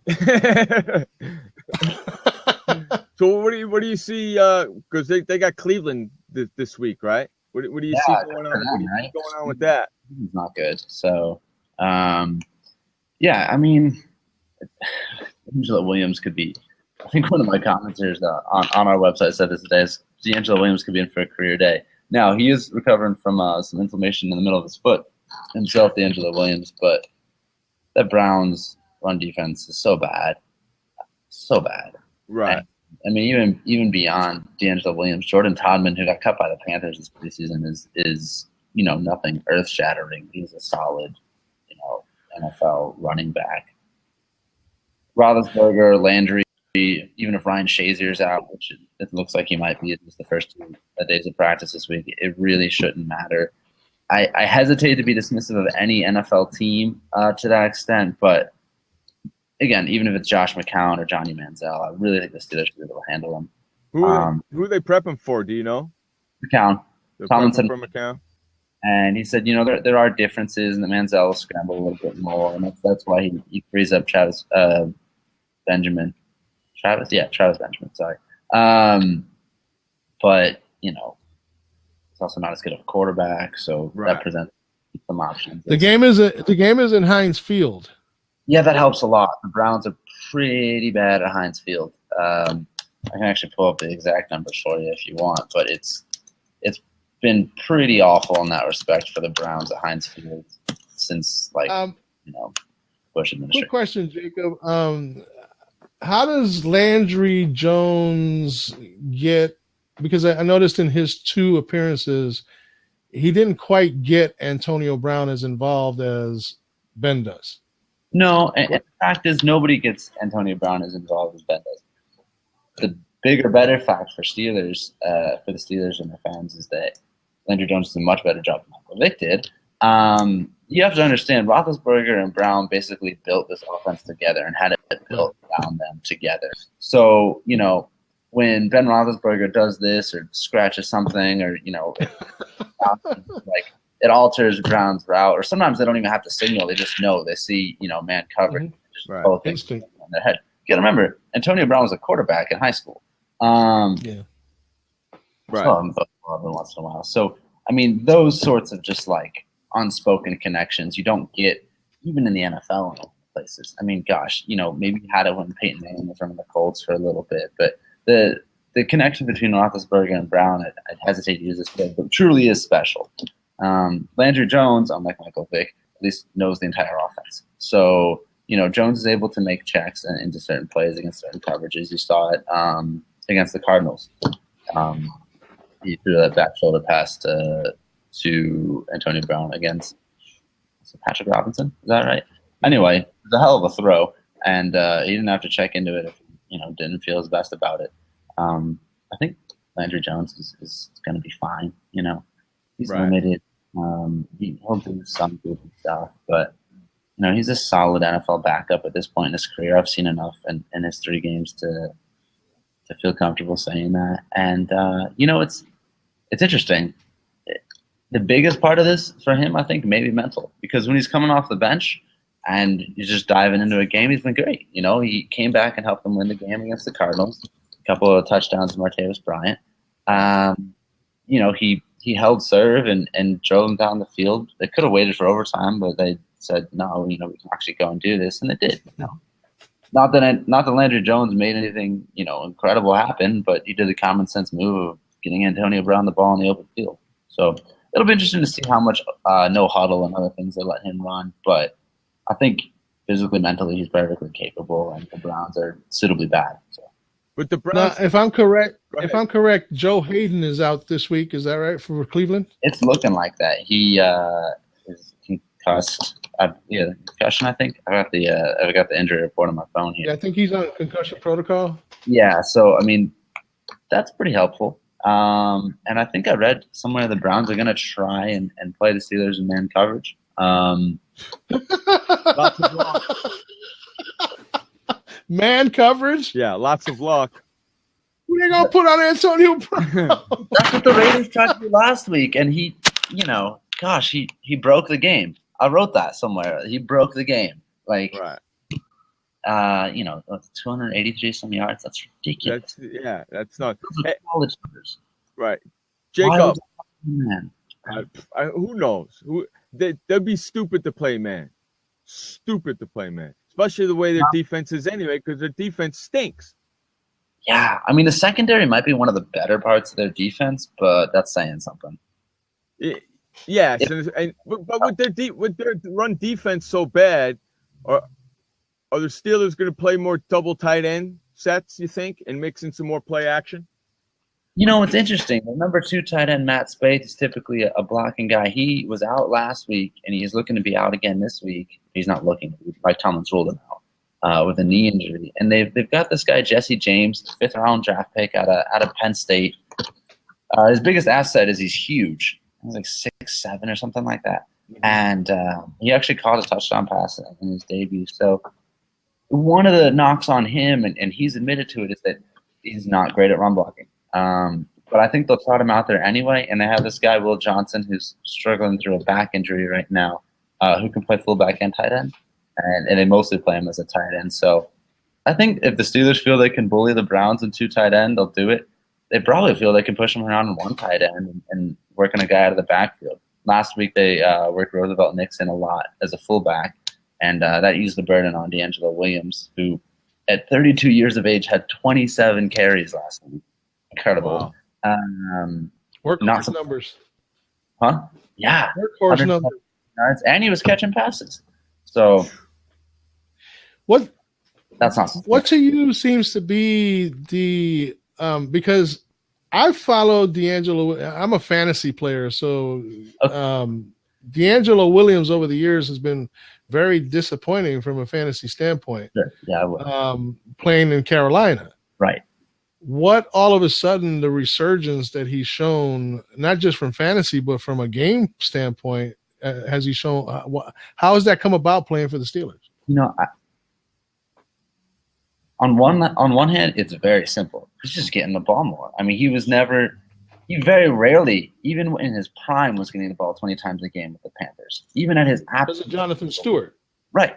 And he's said, that's why I'm able to play now. And I think he appreciates that. So, I mean, on the one hand, that is why you're having him play above his age. But still, I mean, you don't break the space-time continuum.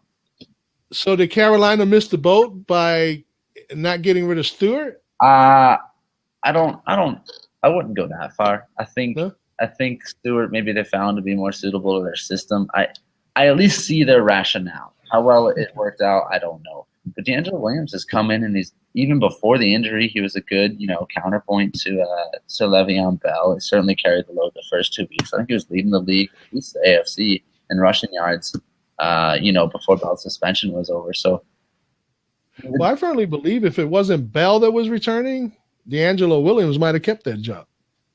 Oh, yeah. I mean, yeah, if it wasn't one of the best running backs in the league, yeah, absolutely. But I think it was the best running back in the league that was coming back. And you had to get him the ball. And they found time for D'Angelo Williams really good. They used him as a goal line back in one game. But I think you play fantasy, Jacob? I do. And you know what I did? Shortly after Le'Veon Bell went down, I picked up D'Angelo Williams off waivers. I'm gonna league with my family, which maybe just means our family's not very smart.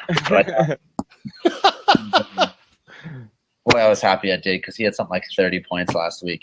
I had him and Aaron Rodgers, and whoever I was playing forgot to take someone off their bye week, and those two alone I would have won. So, what's that? No, we got a question from Sempo's Fitness. Let's add this one. Here we go. How do you fave them? How do you fave them considering the rest of their schedule? All right. Well, let's bring up the schedule. I've thought about this a good amount because every week we do a podcast at PennLive.com. It's solid. Check it out. But we always talk about week to week stuff. What I'm looking at is I think they need to get to 10 wins. I don't think 9's going to do it for them because their tiebreakers in the AFC aren't great right now. How do I say it as far as the rest of the schedule goes? Gosh. I mean, they have to keep canning games like this. They've got to get both of these games against the Browns. That would put them to 7 wins. But then they got to find 3 more from the Seahawks, the Colts, the Bengals on the road, the Broncos at home, and the Ravens on the road. And, I could see this team missing the playoffs. It's kind of ludicrous. Really? Yeah. I'm not saying that I think they will. I think they will just about squeak in. Okay. Shorten my off season that much more. But you like covering the big games. But yeah, but they don't have a shot at the division. They're only shot at the wild card, right? No.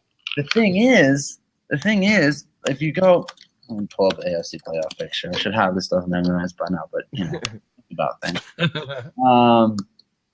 If you look at the AFC playoff picture, that if they're the 6 or the 5 seed, I mean, right now they're sitting in the 6th seed.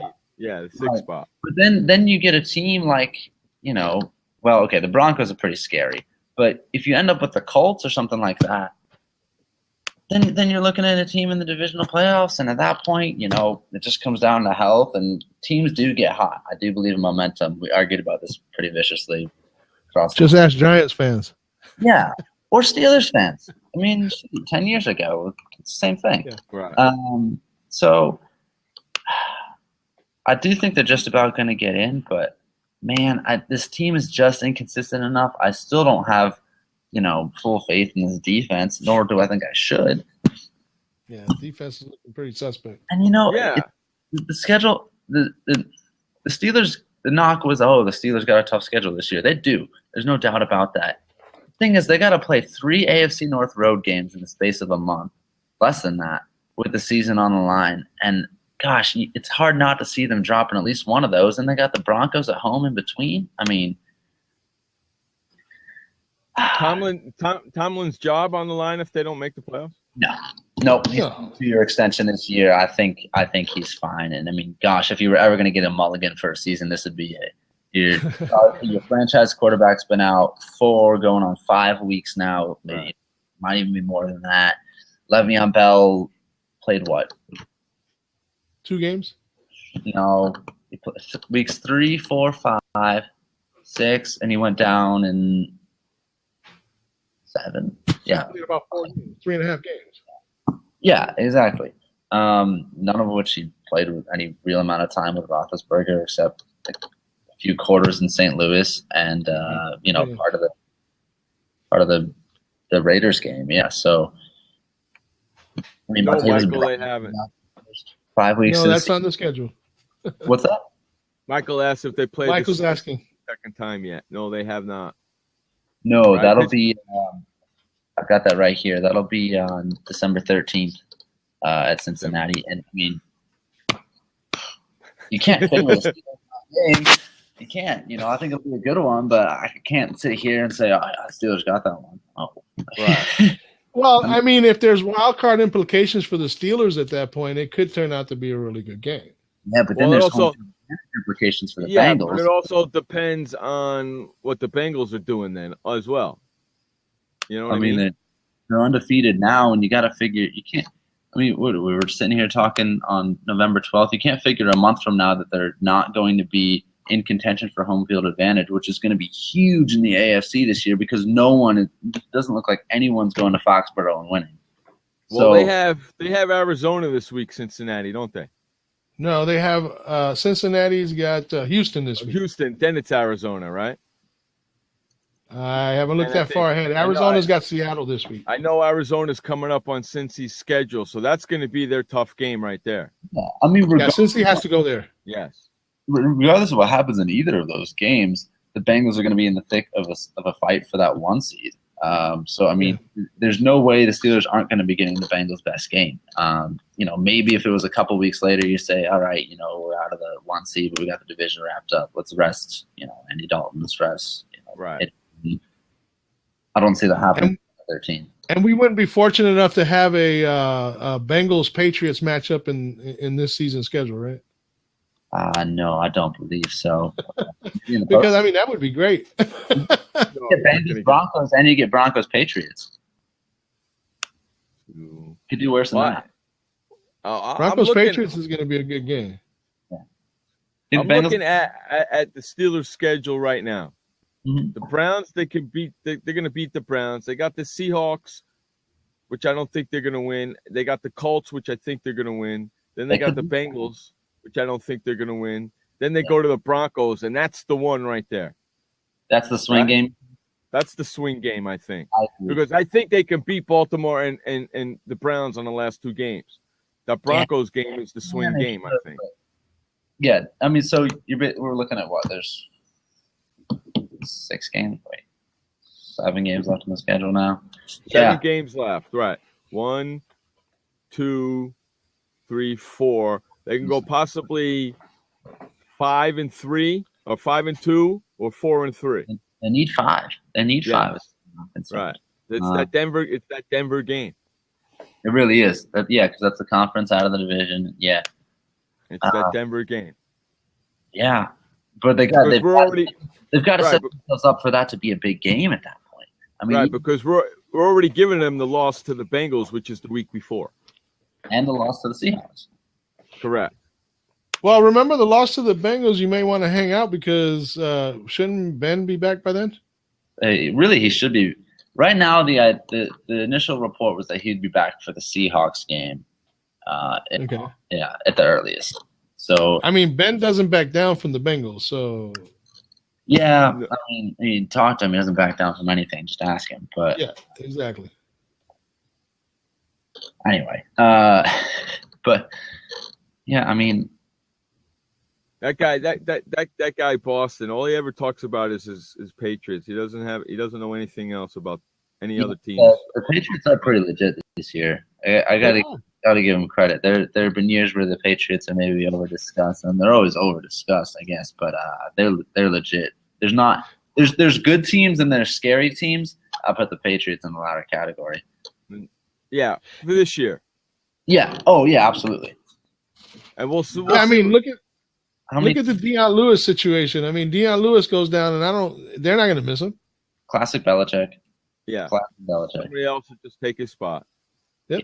It's just pulling a warm body off the street. Hey, no one maybe will just take Dre Archer just to rub it in someone's eye. Yeah, there you go. Pretty much. You bet. Hey, Jacob, I want to thank you for working through all the technical difficulties, buddy. Hey, I'm young, I'm multifaceted, I'm tech savvy. All that stuff I put on my resume. So, hey, Jacob, do me a favor. Put your podcast info in the chat box, so if anybody wants to follow you, that's right, they can do so. And if you guys want to follow Jacob, all you got to do is go up to his picture icon on the top and click the little blue birdie, and you will be following him on Twitter. And also follow Jacob here on Blab, because we'll have him back on Blab again on Sports World Radio. Got another question here, though, for you. Do you see Vic getting canned after this season? Sure do. Hey, that's nice and quick, Brett. How about that? He only has a 1-year contract, right? Yeah. He got a 1-year contract. He didn't look good when he played. They got Gokowski coming back. He's the hometown guy. Landry Jones is like a legit quarterback. I think Tomlin wanted to bring in Vic. I know we wanted to bring him in earlier. It was reported in the Post-Gazette a couple of years ago. But he didn't get it done. It's just you cut your losses there, I think. And, I enjoy talking to Michael Vick. I enjoy the way he at least tries to play football. I hope someone else takes a chance on him. I really do. But I don't know if it'll happen. So I don't think it will happen either. I think this is probably the end of his career. At least in the NFL. Maybe he can go to the CFL or something like that. I think he would. I don't know. I don't know. Ocho Cinco did. Yeah, we know. We see how that worked out. Yeah. I mean, Ocho Cinco also practiced with Sporting City for a week. So, I mean, I don't know if he's the best case, but I would love to see that. He'd stretch that out another couple of years. Why not? Look at Morgan. Morgan says, bring him back to the Falcons for goodness sakes. Look at Morgan's a big Falcons fan. Huge. What the heck? What about Morgan? Morgan's a big Falcons fan. That's all right. All right, great. That's your SoundCloud stuff, your PennLive.com stuff. Beautiful. That's the latest from the podcast. You can hear and read really all of the Steelers coverage at the URL I just dropped right there. Cool. Content flowing throughout the day, and you can always get me on Twitter. I'm going to drop that in here too because I'm just keep plugging. There you go. There you go, youngster. Keep plugging. That's right. Keep on plugging. Hey, Connect Bruce. Hey, thank you for coming on in and dealing with all the technical difficulties. We really appreciate it, man. The pleasure was all ours, Jacob. Hey, whatever the case may be, I don't mind. So thank you. And I'll shoot you an email and we'll get you in later on down in the season. I'll read and respond. All right. Take care, pal. Talk to you soon, buddy. Thank you so much. All right. There goes Jacob Klinger, PennLive.com, talking Pittsburgh Steelers football. We're going to run to our final update of the day. This update is brought to you by Flipper. Head on over to flipperflipper.com and never, ever touch your toilet seat ever again. It's the Flipper, and it's at flipperflipper.com. Take it away, Elliot, with the final update of the day. Okay, Jeff, thank you very much. It is now 30 minutes after the hour of 7 p.m. here in the East, which just happens to make it the 4 p.m. hour in the West. For all you in Central, Mountain, and Atlantic time zones, figure it out for yourself because that is not what I am here to do. Would also like to take a moment to give a big shout out to Jacob Klinger of PennLive.com for having taken the time to share with us his vast experience and knowledge of the Pittsburgh Steelers and the great sport of pro football. Now that we've covered the formalities, here is the final SWR update of the day. As mentioned and discussed earlier, the Buffalo Bills faced the New York Jets at MetLife Stadium in East Rutherford, New Jersey in a battle of AFC foes. In the NBA tonight, 3 games. We have the Utah Jazz visiting the Miami Heat. That game is going to get underway in the next few minutes at the 7:30 hour. The Golden State Warriors will be visiting the Minnesota Timberwolves, and the Los Angeles Clippers will be in the Valley of the Sun facing the Phoenix Suns. In the NHL tonight, there are 12 games on the schedule. We have Colorado Avalanche visiting Boston Bruins. The St. Louis Blues are going to Madison Square Garden to play the Rangers. The Washington Capitals are visiting the Penguins in Pittsburgh. The Minnesota Wild will be traveling to Carolina to take on the Hurricanes. The Vancouver Canucks are playing against the Ottawa Senators tonight in Ottawa. The Calgary Flames will be in Tampa facing the Lightning. Buffalo Sabres take on the Florida Panthers in Florida, down in Miami. And the Toronto Maple Leafs will be taking on the Nashville Predators in Nashville. In Chicago, the New Jersey Devils will be taking on the Chicago Blackhawks. The Winnipeg Jets travel to Dallas to face the Stars. The Edmonton Oilers are in Arizona tonight playing the Arizona Coyotes. And the New York Islanders round out the action against the Los Angeles Kings tonight in the NHL. Current news on the scores, current updates. Colorado-Boston is 2-0 Boston with 9:20 left in the first. The Rangers are up 2-0 on St. Louis with 5:33 left in the first period. And the first period, Washington, the Capitals, and Flyers are tied in Philly at 1. And with 6:18 to go in the first, the Carolina Hurricanes hold a 2-0 lead over the Minnesota Wild. This update was brought to you by The Flipper. Now, just imagine, folks, never having to touch your toilet seat with either of your hands ever again. Well, that's exactly what you'll have when you get your hands on The Flipper. For more information on this must-own sanitary device and to get one of your own, visit flipperflipper.com. That's flipperflipper.com. Before I'm done, we'll be joined by Morgan here again shortly to round out the NBA action from last night and the action for tonight. And we'll be seeing him after the update is completed. So, boys and girls, once again, I am your co-host, Elliot Vigilamba, on the show that delivers real sports talk for real sports fans. That is us here at SportsWorldRadio.com. That does it for the final SWR update of the day. Now let's get it back over to Jeff for more of Sports World Radio. All right, welcome back to Sports World Radio, Monday through Friday, 6 p.m. on the East, 3 p.m. on the West. If you live in the Central or anywhere else, figure it out for yourself right here on Blab, the Blab channel, and SportsWorldRadio.com. All right, Brad, anytime Dwayne Wade doesn't play with the Miami Heat, it can make a difference, a huge difference. We just had Jacob Klinger on from PennLive.com talking Pittsburgh Steelers football. Thank you so much, Jacob, for doing that and dealing with all the tech issues, and I'm glad we got it worked out. Tomorrow, joining us, Kevin Duffy, Patriots Mass Live, talking Patriots football, so get ready for that. No tech issues tomorrow? No, he'll be on the phone. He'll be talking out of my box tomorrow, so get ready for that.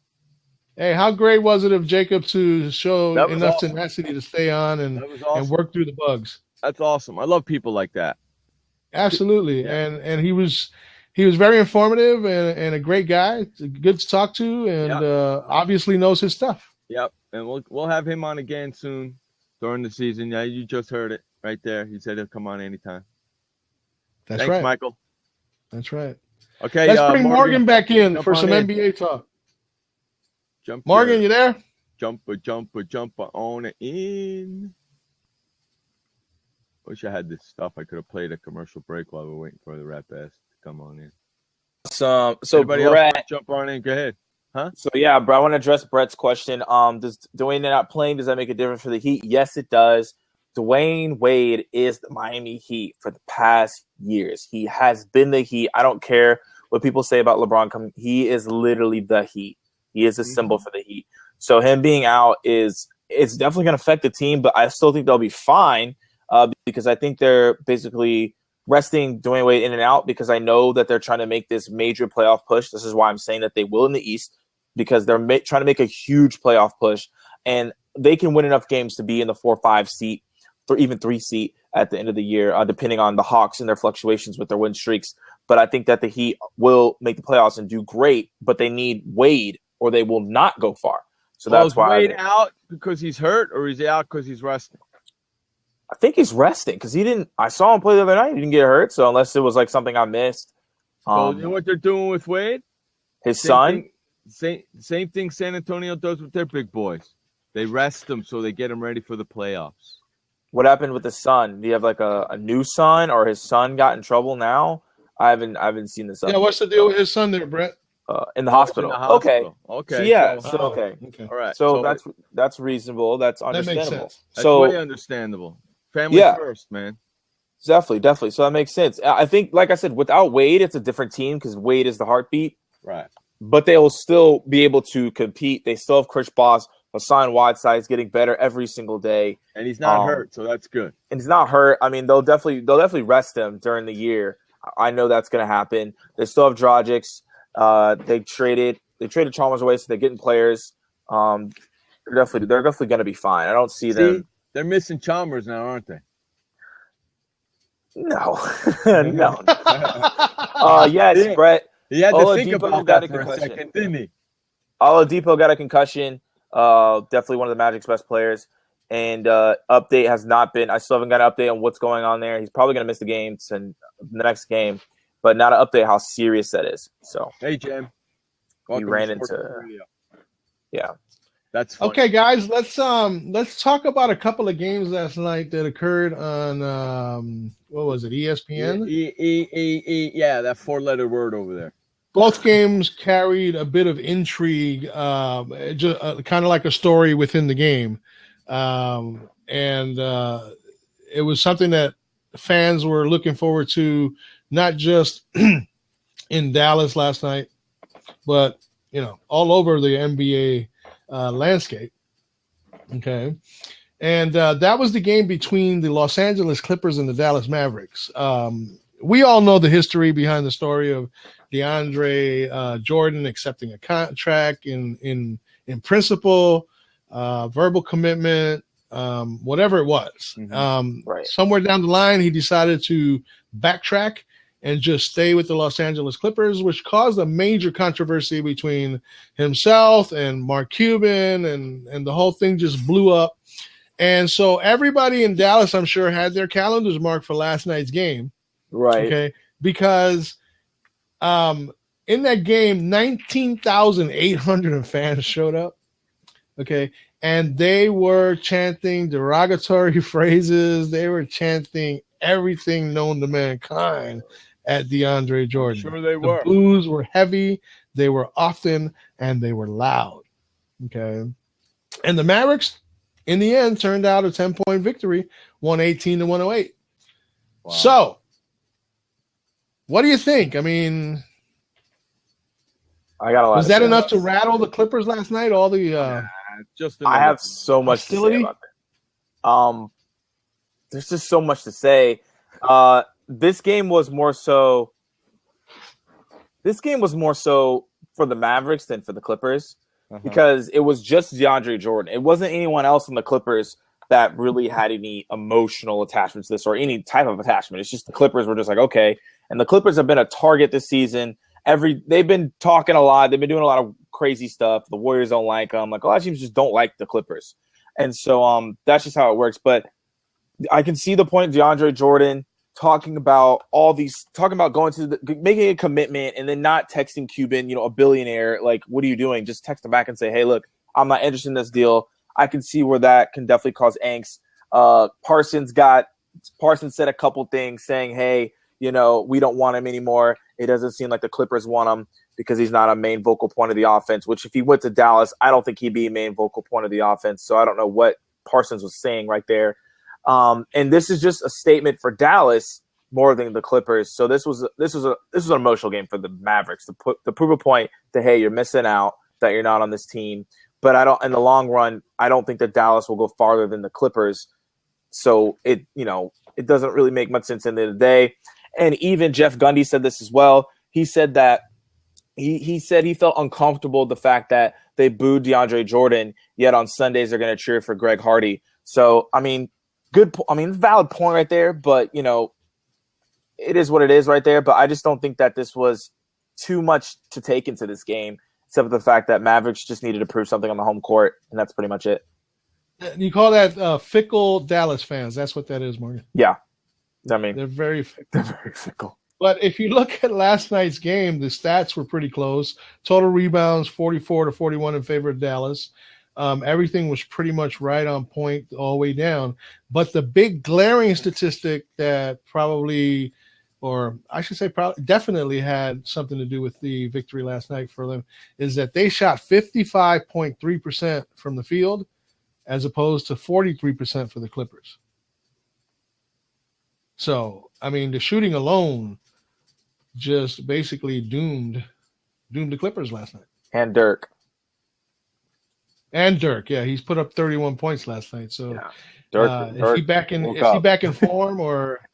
No. He just woke up for that game. I think it was a game just to really say things. One of those things is it. I mean, it really was it was just a statement game. So Dirk was like, "I'm just going to make a statement here." That's honestly what I think. I think it was emotions, the crowd. He felt it. He came back alive.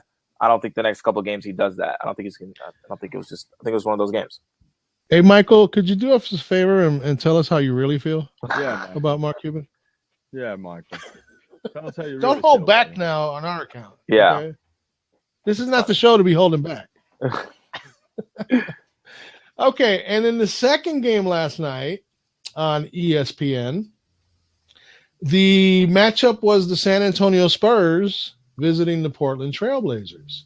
We all know that LaMarcus Aldridge, basically his whole career, short as it may be, was spent with the Portland Trailblazers, and this year through free agency, he decided to join forces with those San Antonio Spurs, which are the most of the time considered cream of the crop in the West. So, I mean, his return, he said it weighed on him a lot. He was greeted by a mix of cheers and boos, but in the end, he did score 23 points to lead the Spurs to what was a somewhat convincing 113-101 victory. Right. So what are you seeing now? I mean, with the Blazers, I mean, pretty much I think all they have right now is Damian Lillard. Is that correct? Yes. Yeah. And CJ McCollum. Okay. Don't sleep on CJ McCollum. He is an uprising. He's an upstart. Like this, an upstart. He's an upstart player. He is playing fantastic. He has filled the role that Aldridge has left the void for, and he has stepped up in a big way. He's putting up all-star numbers. I even want to say he is balling out, and it's just him and Damian Lillard, and that's really it. That team is completely depleted. Everyone that was there, Wesley Matthews is gone, Aldridge is gone. That team is completely different now. And it's, sad to see because they're definitely making great traction, and I saw them as a great team, but it is what it is, and they're going to keep trucking along. But those are the two main players for Portland. Don't see them making the playoffs this year. They need a inside presence to do anything in the future. Okay. And, I mean, the Spurs are the Spurs, right? Yeah. They're just going to do what they do. They're all the Spurs are the Spurs, man. It's just not fair. I mean, they just handle everything so businesslike. Correct. Yeah.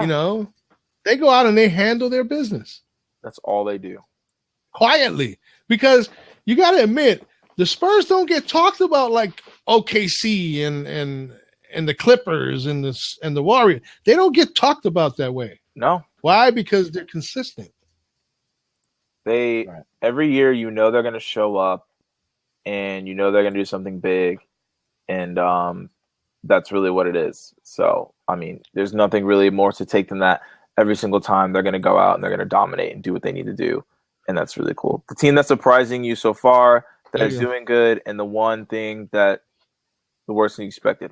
Okay, so you can put that question up. We all can answer that, or if it's just for me, I can answer that as well. No, go right ahead, Mark. The team that's surprising me so far is the Detroit Pistons. I did not expect for them to be this good. With I knew Claudius Pope from UGA. I know he was going to do good, but I didn't expect everyone else to they just are a different team. But I do see, that's awesome, Milton. I do understand why they're doing well because of Stan Van Gundy, the previous Orlando Magic coach that we should have never let go of because of Dwight Howard. And that's a whole other story because I'm going to get fired up and go off on a rant but that's okay. We should have right never let go Stan Van Gundy. It was the dumbest thing the Magic organization has ever done. He was dominant. He got us to the finals. He got us in. It's just upsetting because he's such a good coach, and you see him doing in Detroit right now. Catch us up on history. Why is it that they let him go? Because of Dwight Howard. Dwight Howard was still there, right? When they Dwight Howard said, you have to get rid of the general manager and head coach for me to stay. They did that, and then he bailed. Are you serious? Get out of here. I literally sent in an email to the Magic organization. I went on LinkedIn and sent an email to those people. I said, please do not let Dwight Howard destroy the Magic organization. And what did he do? He destroyed it. We had a fantastic general manager. We had a fantastic coach, and we let both of those go, and we didn't even keep Howard. And our team imploded from the inside out. It was disgusting. But that's a whole other story. It's a whole other blab. But I think that Motown right now with Stan Van Gundy, they're in a good spot. And I really see them just getting better as the season goes because they definitely have a pretty young squad. And getting rid of Josh Smith was also smart because he's toxic. And so there you go. The team that's just doing good is just the Warriors. They look unstoppable. If you saw what Steph Curry was doing last night, he literally is playing a video game every single night. He was throwing up shots. Did y'all see the shots he was putting up last night? Did you see them? No, I've seen some of the shots that Steph Curry puts up, and I'm gonna tell you what, this guy is a phenom. He was trying to get an and one, and he shot it from half court, and he just went like this and just made it. And it went in, right? And it went in. Then he stole it, shot it from half court like nothing. And it was just like, oh, yeah, I'm Steph Curry. They're too good. And Steve Kerr's not even there. It's ridiculous. Bogut's barely playing. Wow. Like, Klay Thompson hasn't even really woke up yet. To me, that's scary because the people that, like, Bogut's barely playing. Klay Thompson hasn't even woken up. He hasn't had a breakout game. Draymond Green's kind of just doing his thing. Iggy's playing really well, but they're still they're like killing teams. Yeah, I haven't heard much out of Klay Thompson. That's weird. That's what I'm saying. He hasn't done Let him wake up and see what's going to happen. If he wakes up, it's a wrap. We might as well just go ahead and go to the next season. Yep. Reset. Yeah, reset button.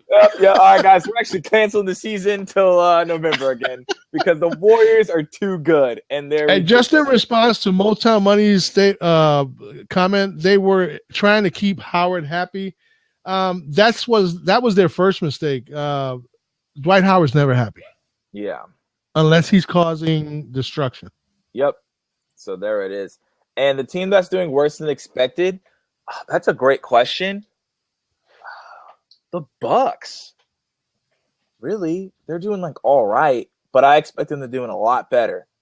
But it's because I guess Jabari Parker's been in and out, but I actually expect to do a lot better with Jason Kidd going in the hype into the season with basically the Greek Freak as well. I thought they'd do a lot better than they're doing right now.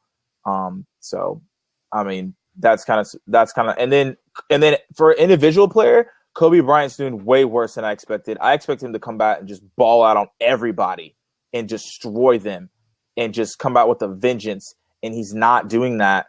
And it's really disappointing because I don't want to see him go out, it's really, really disappointing and sad to see because he's one of the best basketball player of all time, just with straight intensity and ferocity and so much focus and commitment to the craft. And it's sad to see him go out with him not going out with a flame or a fire, but not putting up buckets. It's just sad to see. So those are my answers to the question. Okay, before we cut out of here, let me just update you on the current NBA game going on right now, which is the Utah Jazz visiting the Miami Heat. The Miami Heat jumped out to a 9-0 lead, and with 7:07 remaining in the quarter, that lead is now 9-5. Wow. On TNT tonight, you have the remaining two games of the night, which those phenomenal Golden State Warriors are going to go down and spin their stuff in Minnesota against the Timberwolves. And the doubleheader game tonight has those Los Angeles Clippers visiting the Phoenix Suns. And with that, I think it's time to go over the Thursday night game and make our pick, huh? Yep. That's the last thing we got left. Yeah. Right? Unless you make picks for NBA tonight. Oh, yeah. I mean, that's hard as hell. It's so hard every night. I would literally just do the main game. I think that's the most important, the primetime game. How about Miami, Utah? You're gonna pick Miami on that one, right? I'm gonna pick Miami. Okay. Golden State, Minnesota. Come on. Golden State. Those are easy games. Clippers in Phoenix. Is it in Phoenix? Yeah. Going Clippers. Phoenix. That's why I didn't ask you to make your picks. I don't like the Clippers. Because these are all obvious. Oh, well, all of a sudden now Utah scored 8 in a row, and they're only down 9-8 to the Miami Heat. So, all right, let's get it over to the football game there, Jeff. All right, we got what's the game tonight? We got the Bills and the Jets. The red light, the stoplight special. Stoplight special. Bills and the Jets. Here we go. Oh God. I'm taking the Jets. They're at home. I'm taking the home team. I'm taking the Jets. Screw Rob Ryan or Rex Ryan, whatever the hell his name is. Rex Ryan. Eddie Ryan, right? Yeah, screw all the Ryans. Screw them. Except Ryan Fitzpatrick. Correct. Which is going to get screwed tonight anyway, so I ain't going to get mad at him, but he's going to win. He's going to get hurt, but he's going to win. I'm going with the Jets. I think that Ryan Fitzpatrick is playing, from what I know. Mm-hmm. Yes, he is. Chris Ivory's playing, from what I know. Now, were you in the room? You weren't in the room when I was talking about Chris Ivory earlier, right? No. Okay. Dissing Chris Ivory. Let me go back and find those current stats on Chris Ivory, because I know that every week you talk about the Jets, whether they're winning or losing, you're talking about Chris Ivory going off on somebody. Okay. Give me just a second while I pull that back up. Here we go.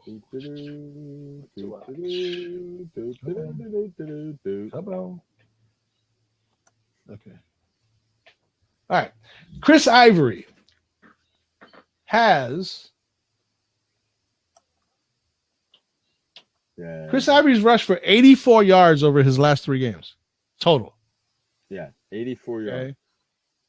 And is coming off a performance against the hapless Jaguars defense of 23 carries for 26 yards. The hapless trick. Okay. I wouldn't use Ivory as the impetus for what you believe is going to happen in this game. Because the last 3 weeks he's been non-existent. He's still a factor, but the biggest factor for me is going to be Brandon Marshall, because he's actually the person who actually shows up in every game. Would you agree that it's more upon the receivers to step it up some so that they can loosen up the coverage in the box? Yeah. That's clamping Chris Ivory down at the moment? Yeah. I mean, it's really up to – I think it's always up to Brandon Marshall, and he's played very well this season, and it's up to him to really clear all that up, because, I don't know how good the Bills' D has been suspect for the most part, so we'll see how that goes. But these uniforms look so bad, man. Well, I believe that in the Jets case, okay, the receivers are more it should be expected more for them to do enough to take the pressure off Ivory, not the other way around. Okay.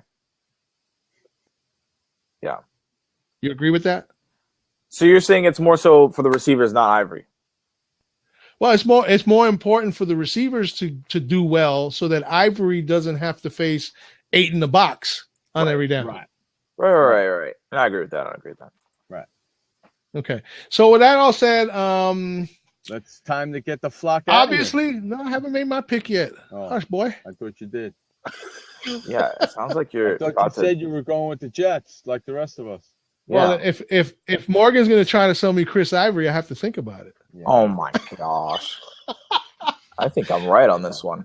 No, I think the Jets are going to win. I picked the Jets last night on the Pigskin Pick'em show. Home field advantage. I'll go with Jeff on this one. It's home field. And I think the Jets are going to come in with a little bit more purpose than usual because it's Rex Ryan on the other sideline. Exactly. Yeah. Exactly. But not Chris Ivory. That he has no point in this at all. He's irrelevant. I didn't say he doesn't. I didn't say he doesn't have a point. I say his game is going to be dependent on what the wide receivers and Fitzpatrick do to open up that space in the box for Ivory to go off. They better do a lot of play action then. Because then they don't have to do play action if the running back isn't running. Well, if they can get the wide receiver, the passing game going with the wide receivers and get a little bit of a running game, then you throw some play action in there and that'll screw Buffalo all up. Yeah, Tyrod Taylor's going to do good tonight, Brett. The bottom line is I just don't think that I think the impetus of wanting to win or being the most hungriest for this win tonight, I think the Jets have that wrapped up. Yeah, I mean, the captain pick that probably made the Jets upset. Him coming back to the MetLife, that's just gonna make them play harder. There's just so many factors that just make the Jets want to play harder, and the Bills are just I don't know. I still don't. The Bills are so flip floppy. Yes, they might be great, but one thing's for sure. The uniforms suck. Yeah, what this uniform hype? It's red light, green light tonight, dude. Yeah, stoplight game tonight. Yeah. Jets are wearing green, Buffalo's wearing red. And we lobbied for the officials to dress in yellow, but nobody was listening. Ridiculous, man. It's pretty disgusting. And on that note, we're getting the flock out of here. I want to thank everybody for hanging out with us today. We had a lot of fun. I hope you did too. We'll be back tomorrow with another edition of Sports World Radio. Until then, my friends, remember, you only have one life to live. Live it long, live it strong, and live it proud. And please don't forget, life may suck, but the alternative is unacceptable. Peace out, everybody. We will see you tomorrow. Adios, bitches. Thanks for listening to Sports World Radio with your hosts, Jeff Escow and Elliot Big E Lomba. Online at SportsWorldRadio.com. Sports World Radio, the equal opportunity ripper. We'll catch you next time.